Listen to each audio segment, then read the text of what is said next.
Hello guys, Solar Earth Signs, Gemini, Libra, and Aquarius. Welcome dito sa aking channel, Kapalaran 888. Welcome. Alamin natin kung anong messages, vibration, gabay energy para sa lahat ng air signs, Gemini, Libra, and Aquarius. Kumuha tayo dito guys ng isang baraha. Isa lang. Okay, reverse. Wala eh. Ang araw na ito, parang sinasabi sa'yo, reverse to eh. Check na dapat siya eh. Diba? So, sa araw na ito, ingat-ingat ka dahil posibleng makatanggap ka ng rejection. So, instead na panalo, akala mo panalo, pwede kang matalo. Diba? Reverse siya eh. So, if nag-i-expect ka ngayon, like, sumusugal ka sa pangarap mo, sumusugal ka ng sabong or kano pa man, walang panalo sa araw na ito.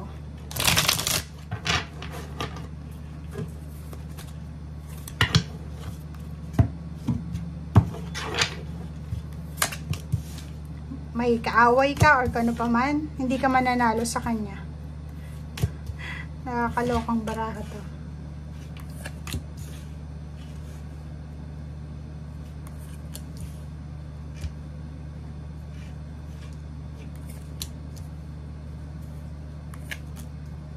Okay guys. Isang decision making ang kailangan mong gawin kung gusto mong mabago yung takbo ng buhay mo.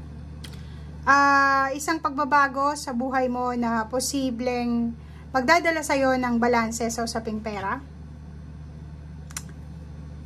Marami kang choices sa buhay, marami kang pwedeng pagpilian, so hindi mo dapat ina-avoid yung mga decision making. Kasi kailangan mo eh, 'di ba? May kailangan kang gawing decision pero parang gusto mong takasan. Nakikita natin dito, pwedeng naghihintay ka ng pera, tulong pinansyal, or pwedeng ikaw to na naghihintay ng pera or may naghihintay sa'yo. May posibleng naghihintay dito ng offer ng pagtaas ng sweldo or pagtaas ng posisyon sa trabaho. Yun. Nakikita natin dito na may isa kang wini-wish na may panalo sa araw na ito or sa sigurado, may wini-wish ka na sana hindi nagtagumpay or ganito ganyan, or may wini-wish ka dito na hindi mo makukuha yung wish mo sa araw na ito. Hindi ito matutuloy.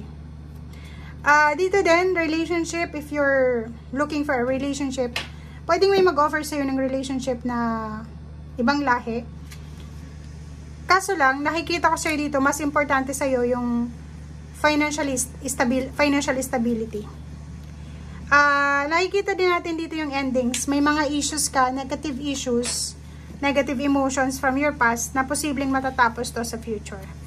Bagong relationship, bagong trabaho, good health, new babies talaga, kasi marami to, pwedeng kambal.